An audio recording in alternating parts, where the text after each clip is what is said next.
All right, let's get rolling here. Thanks for hopping on again, everyone. I see a lot of familiar faces. Appreciate you guys coming here. A lot of you coming here every week. My name is Ryan Dosen again, Director of Sales here at Host.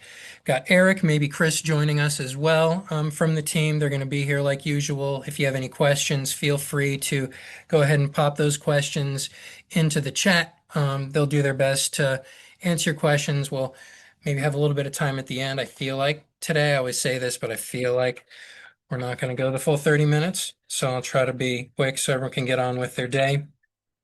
Before we hop into our new series, from paperwork to paycheck, again, here at Host, your all's success as independent sales agents, along with a great experience for your merchants, those are our top priorities.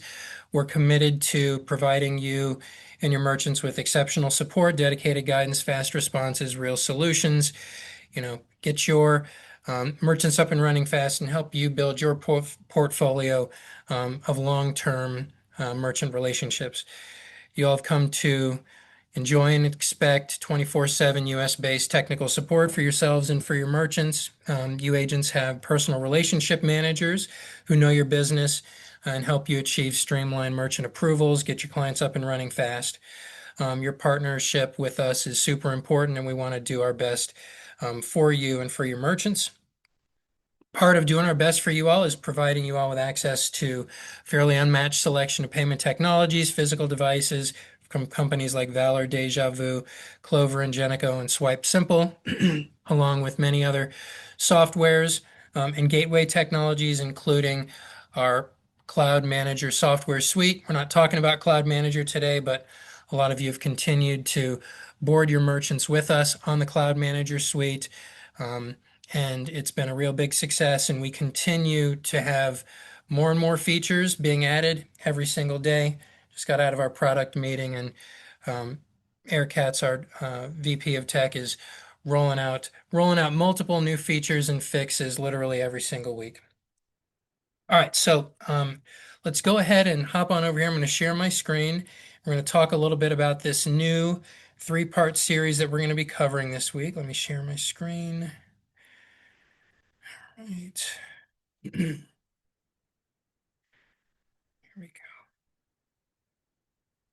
go. All right.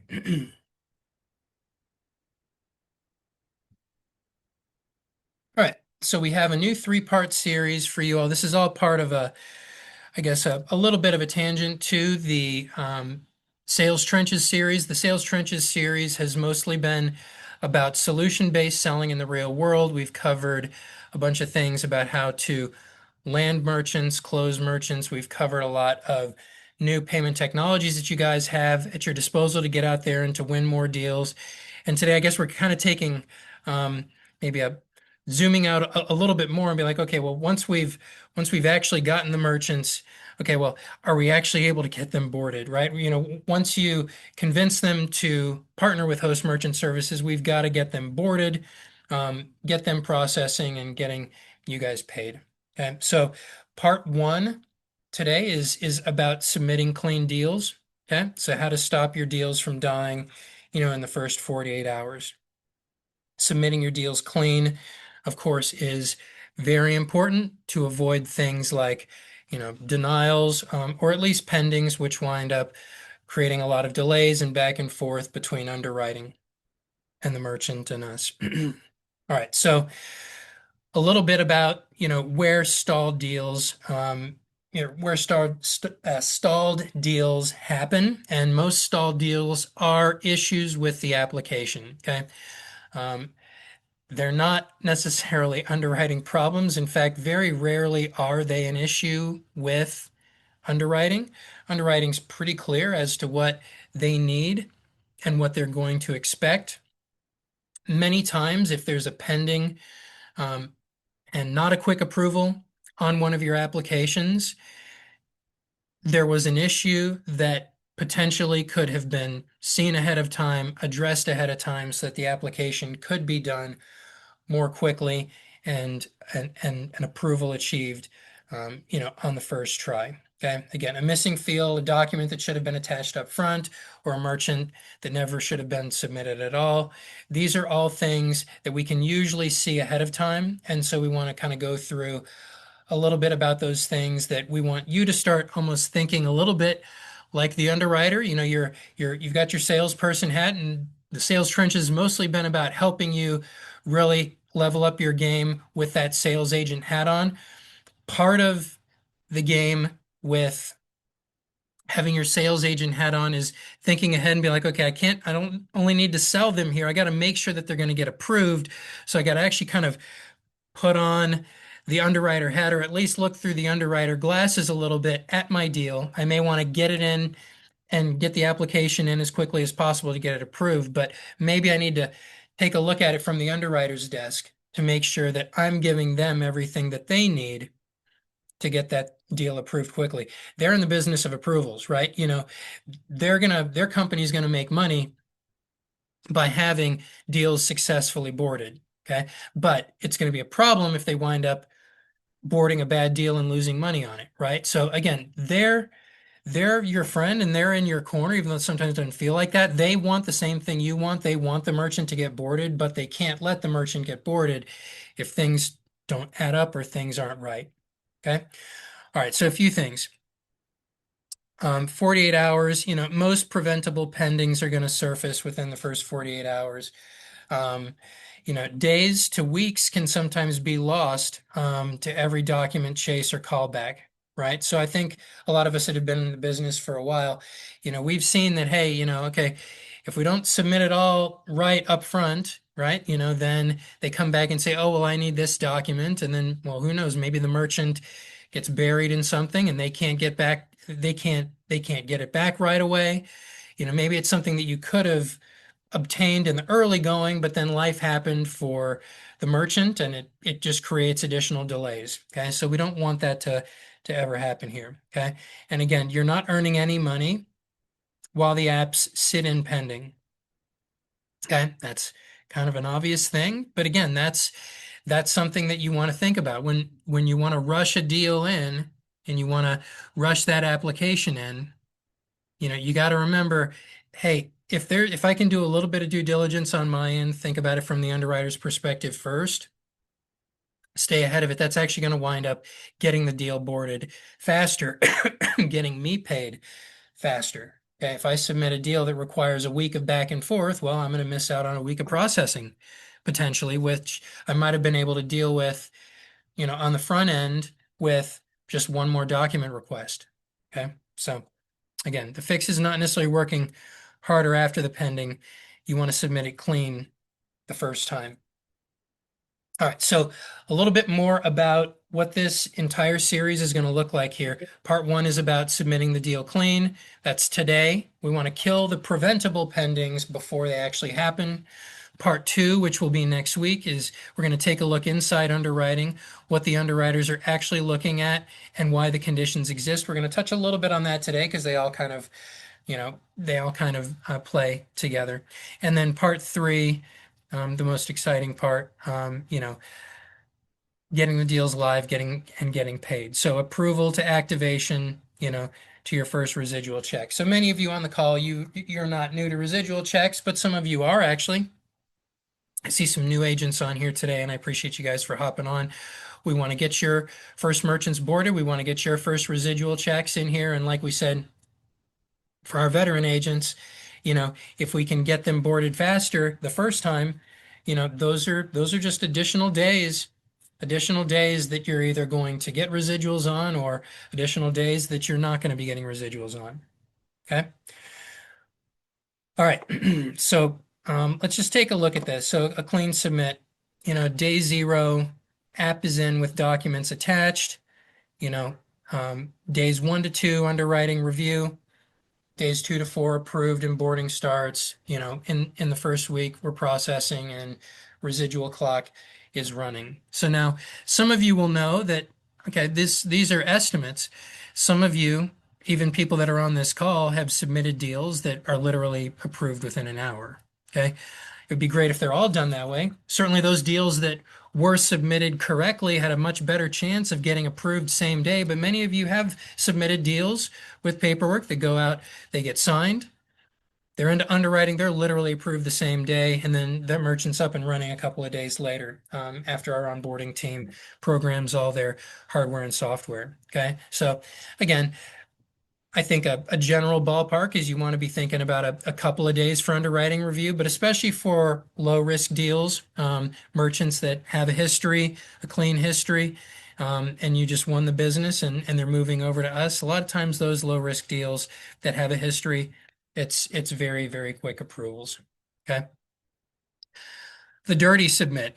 It sounds like a wrestling move or something like that. The dirty submit. Um, Day zero, app's in, you're missing bank documents. Then it takes maybe a day or two for them to review it and get back to you and say, okay, well, now there's a pending.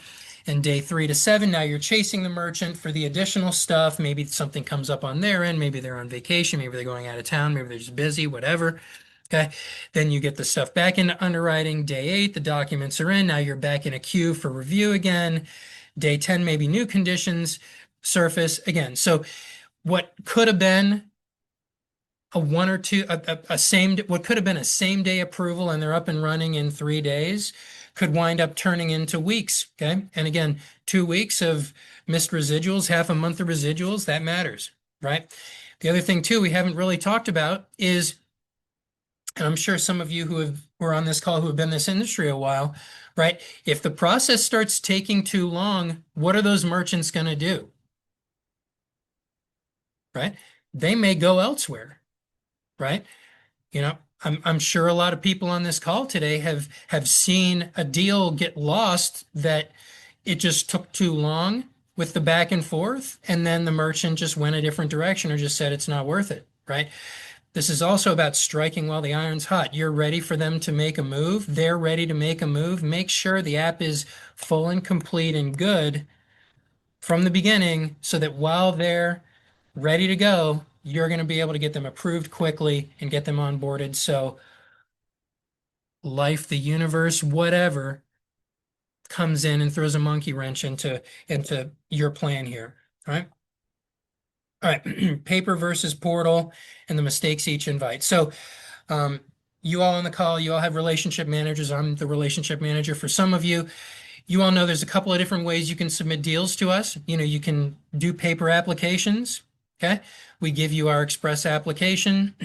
If there's anyone on the call that for some reason can't find their old Express application to do paper apps, please reach out to me or your RM. We'll get that to you. Okay. Paper apps, again, they're fine for field signings and older merchants. Sometimes they don't want to, they're not as good with online stuff, and that's fine. Okay.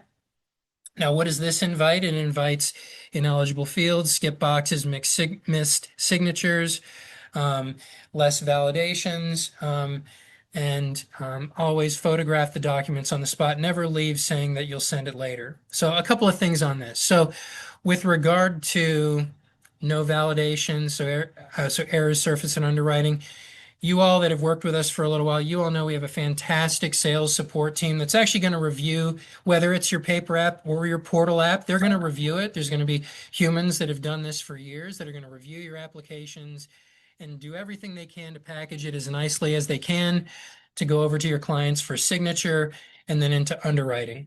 Okay. But again, our sales support team can only work with what you give them, right? So we want to make sure you're giving them all the stuff that they're going to need to create the best application possible to help get your deals approved. Okay.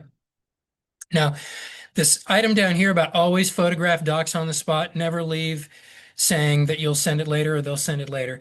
This is just kind of a general sales thing that I want to talk about really fast. So again, if this person is ready to go, you want to leave as little as possible for you to be waiting on from them because somebody else could walk in the door, it might be difficult to track them down. Life could happen, whatever. If you have the ability to get the stuff while you're in front of them, physically in front of them, even if you got to wait a little bit, wait and get it all from them. Okay.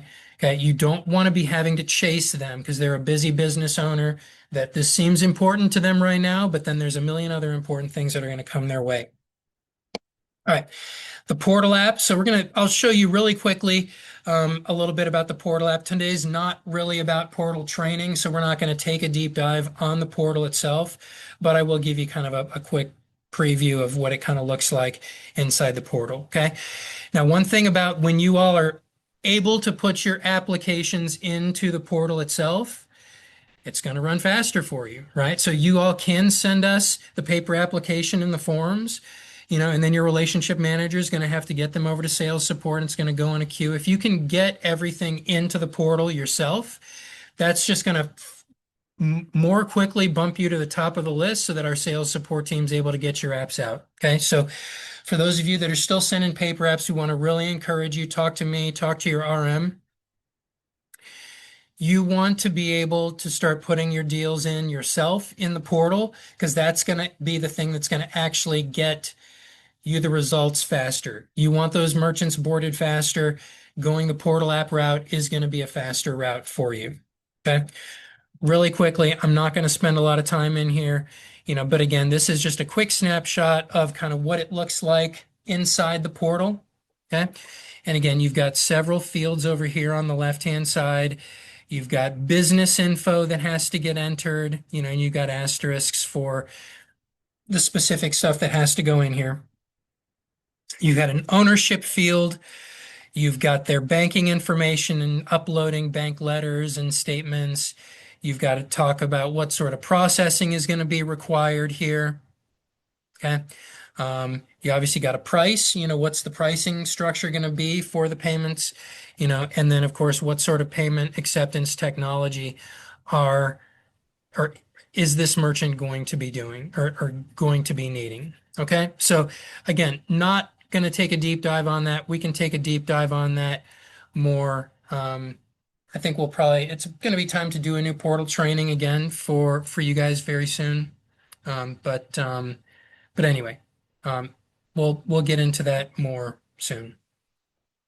All right, pre-qualify before you touch the paperwork. Okay, so the cheapest pend is to fix the one you never submit. Okay, so 5 questions you want to ask before any application starts.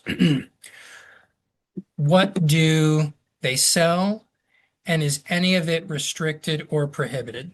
Okay, so again, this may sound obvious, but we do want to be clear on what exactly it is they're selling.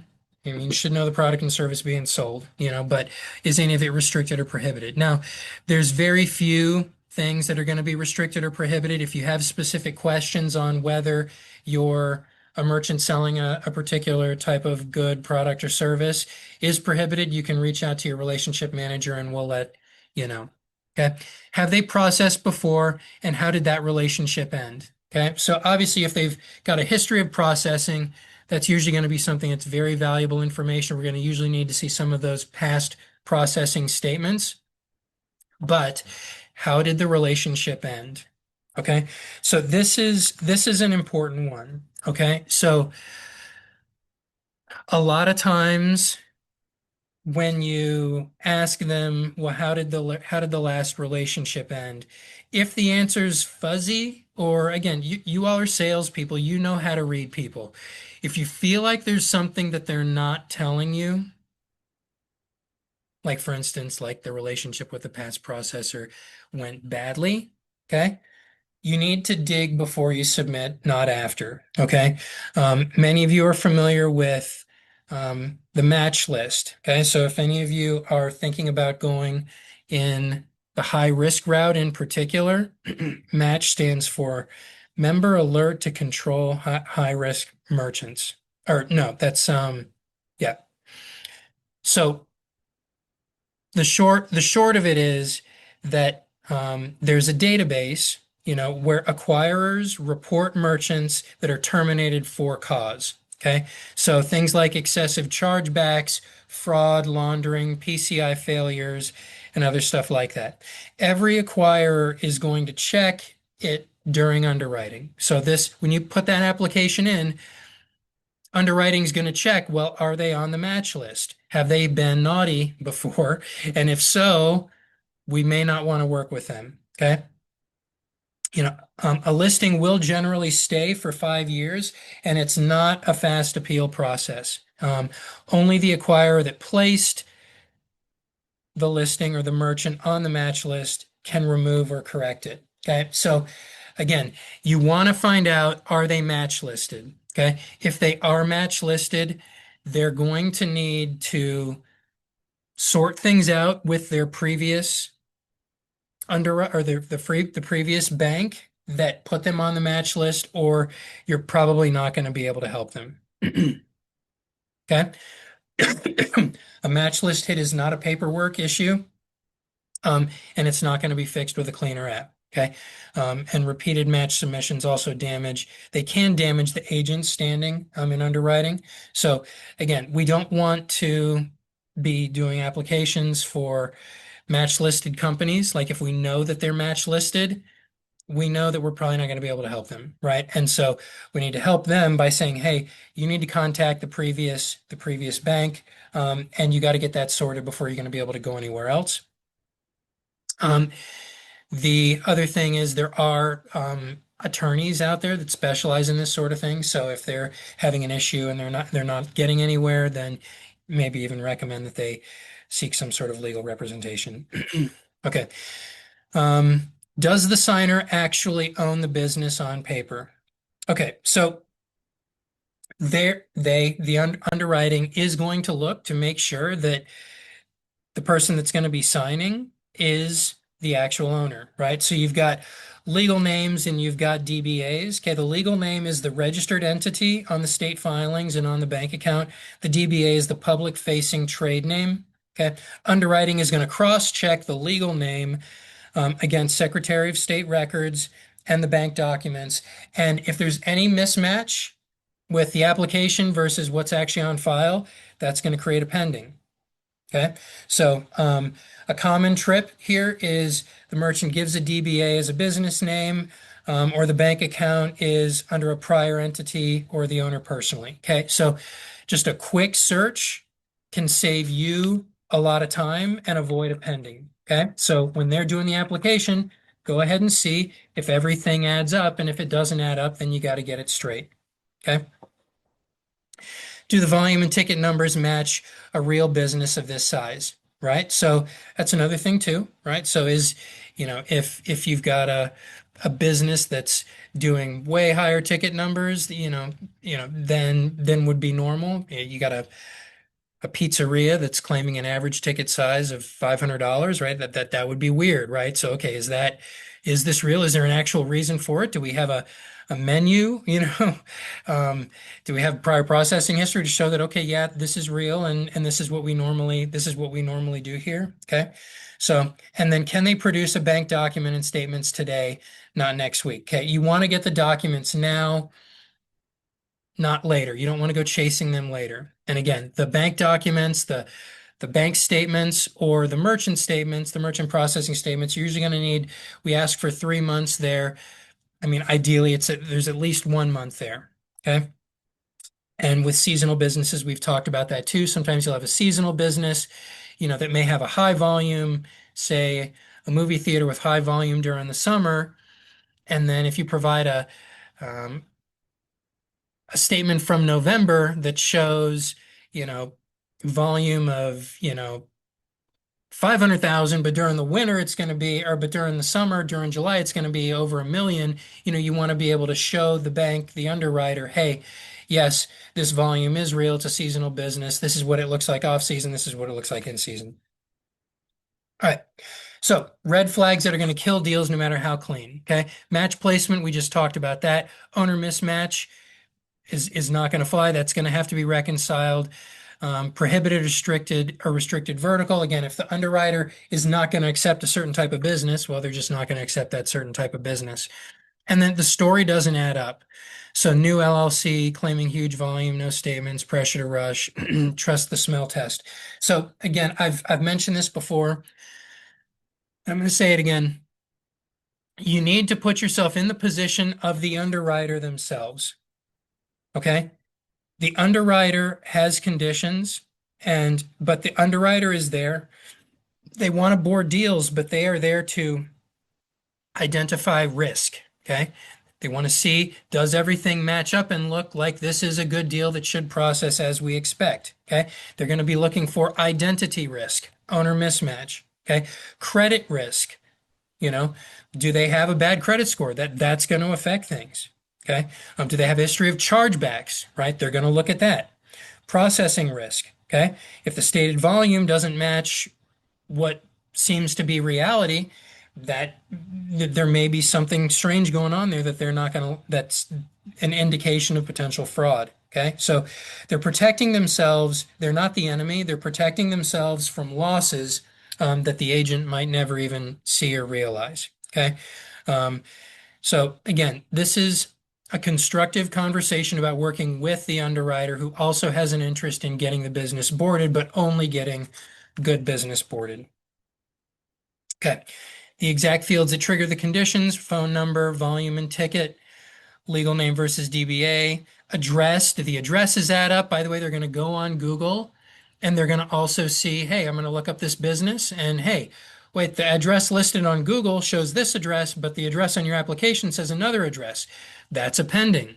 Okay. That's going to be a pending, right? So if that's an issue, no, they're not going to miss that, right? Underwriting is not going to miss that. They're not going to forget to Google your merchant to make sure that what they're putting out there to the public for the address actually matches what's on the application. Okay. So make sure that that all looks good.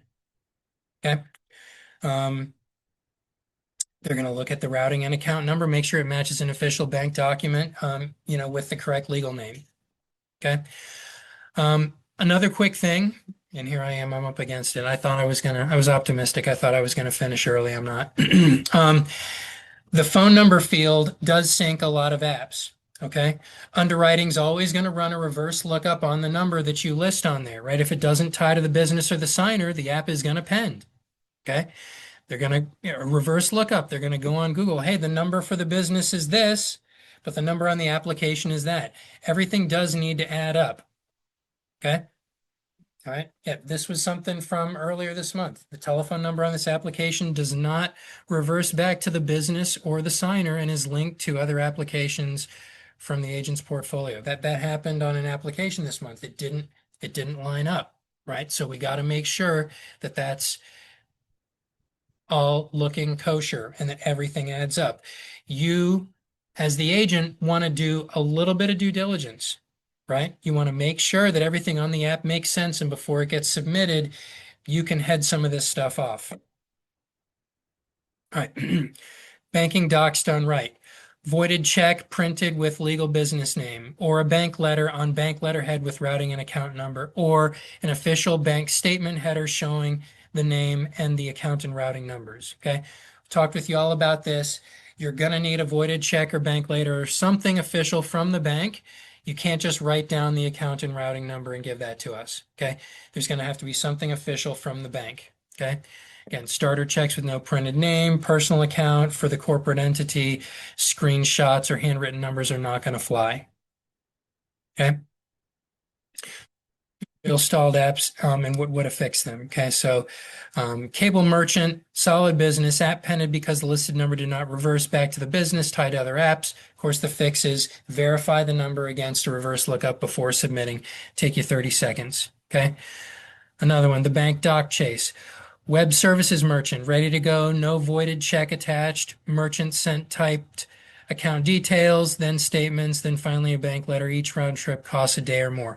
Our sales support team is going to catch the fact that, hey, we don't have a bank letter or voided check. They're going to catch that, but you're going to get it to them. They're going to go through the queue. They're going to kick it back to you. Now your conversation with the merchant is over. Now you got to find them and then you got to get it back to us and da da da da da da da da da, and time is wasting. Deal could go away, or you at least miss out on a few days of residuals. Okay. The clean submit checklist. Now, we promised you guys that we have a clean submit checklist, and we do. I want you guys to email me. I'll give you the clean submit checklist here. I'll give you a quick preview of it. It's right here. Okay. So I'm not going to go through it all because we're out of time today, but It's here for you guys. I promised you all that you could have it. I will get that to you. Just reach out to me and I will get you that clean submit checklist. Okay. And that way you'll have something to go through. Maybe when you're in front of the merchant themselves, you make sure you've got everything that you need. All right. So put it to work this week. What should you take with this information, right? So you can audit your pipeline, right? Some of you may be about to submit deals, haven't been submitted yet. Okay. And some things came up today during this session where you're like, oh, I missed that, or I need to look that up, right? Go ahead and take the time to look it up. It's gonna be well worth your time to do that. Okay. You can run the checklist on every deal. And of course, you want to come back next week. Okay. We're going to take a deeper dive on underwriting and give you more insight as to what these underwriters are going to be doing, what we're going to be doing during underwriting. And it's going to be fun. So let me see. We don't have any posted questions in here. All right. So I guess we'll leave off there. I broke my promise. I'm 2 minutes late today. Hope you guys have a great rest of the week. Look forward to seeing you next week for part two and get those deals in right. Talk to you soon, guys. Bye.